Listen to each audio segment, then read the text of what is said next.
Are you looking to buy a used car?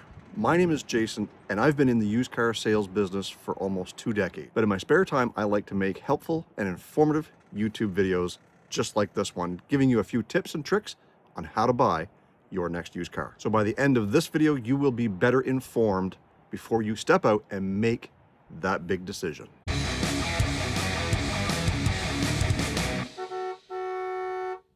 So the purpose of this video today is not necessarily to get into the nitty-gritty things on what to look for on a specific vehicle. There's lots of videos out there on that, and I'm going to leave a link right here to DeBoss Garage because Rich did a really good video on 12 different things to look for specifically on your vehicle. Today what we're looking at is 5 things for you to prepare yourself before you even go looking at that first vehicle. Let's jump into it. So the very first thing that you've got to do is establish a budget. You need to know whether you're going out looking for a $2,500 car or a $10,000 car. No matter how you look at it, you need to establish what your budget is. Because if your expectations are that you're going to go out looking for a $10,000 car and pay $2,500, well, you're sadly mistaken. Good cars aren't cheap. Cheap cars aren't good, usually. Establish a budget. Make sure you know what you're looking for before you head out. Once you have your budget established, there's a couple of things to keep in mind. I do the same thing when I buy cars. Mileage and condition is everything.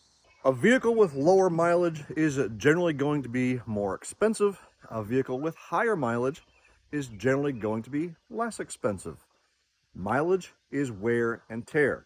It plays a part on every aspect of the vehicle, right down to the tire wear, engine wear, to how many times the door has been opened and closed.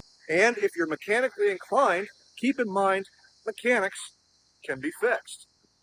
The brakes, the suspension, tires, things like that can be fixed if you're mechanically inclined. That may save you a few dollars down the road. Also, if the car is dirty, you can use a little bit of your own elbow grease to clean it up and help make it your own without having to send it to a detailer and spend extra money. If you're not mechanically inclined, keep this in mind when it comes to your budget, because if there are mechanical things wrong with the vehicle, you're going to have to pay to have those fixed. Number 3, brand loyalty can hurt you.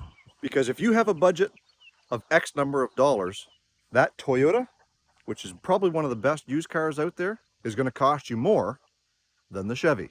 After all, there's a reason why a 15-year-old low-mileage Toyota RAV4 might cost you as much as an 8-year-old Jeep. I mean, ultimately, you pay the reliability on the sticker price. If it's a Toyota, that sticker price is going to be higher than, say, if it was a Chevrolet or a Jeep or a Dodge. And although you might buy this 2013 Dodge Avenger cheaper than a 2013 Toyota Corolla, you might be paying for it in the reliability down the road. The cost of ownership may cost you more than that Toyota. Don't let cosmetics deter you from a good deal. Now granted, this wrecked Ford Fusion is a little bit of a bad example, but there are some things that are fixable very, very inexpensively, and there are things that are going to cost you a lot more money. Like for instance, if the bumper's hanging off, it's going to cost you some money. And if the rocker panels are shot, yep, that's going to cost you money too. But a little scuff on the fender, or some scuffed paint on some plastic, or even a dirty interior are all areas where a little bit of elbow grease and some touch-up paint and a little bit of buffing can all turn a rough-looking vehicle into a good-looking vehicle, especially if you're on a budget. Negotiating. Now, when it comes to negotiating, there are kind of 3 sub-levels that I want to talk about. And the first one is, be prepared to walk away from the deal. If the car is not as advertised, or you can't get the price down to where you want it, or it requires way more work than your ability, prepare just simply to walk away. And going right back to step number 1, don't expect the seller to fit your budget. If he's asking this price and your budget's way down here, probably a good idea. You probably shouldn't even go look at the car. And as I said before, either you need to increase your budget or lower your expectations. And the third part, be courteous. Whether you're talking to a car salesman or whether you're talking to someone private sale, nobody likes to be disrespected and nobody likes to have you tear their car apart. After all, if you're tearing it apart and you still make an offer, a lot of people can see right through that. They think you're just trying to tear it down to get a better deal. Don't get me wrong, it's okay to make notes mentally or put it on paper of things that you know that need to be addressed.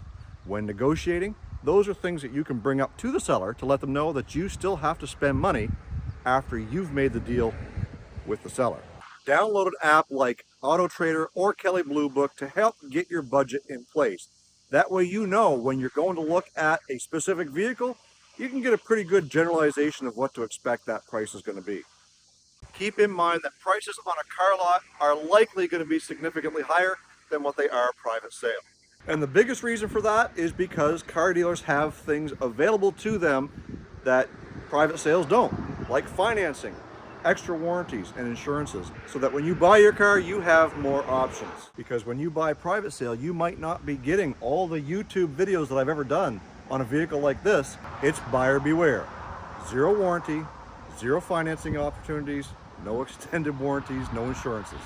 And another bonus buying tip, don't forget to use Carfax. If you're not getting offered a Carfax from a used car dealer, private sale, make sure that you take the opportunity to get the VIN off the vehicle and run it through a Carfax. Don't know what a Carfax is? It's a service available online for you to do a lien search as well as check accident and service history on your potential next purchase. That way you're not left holding the bag when the time comes, you've made the purchase and find out there's a lien.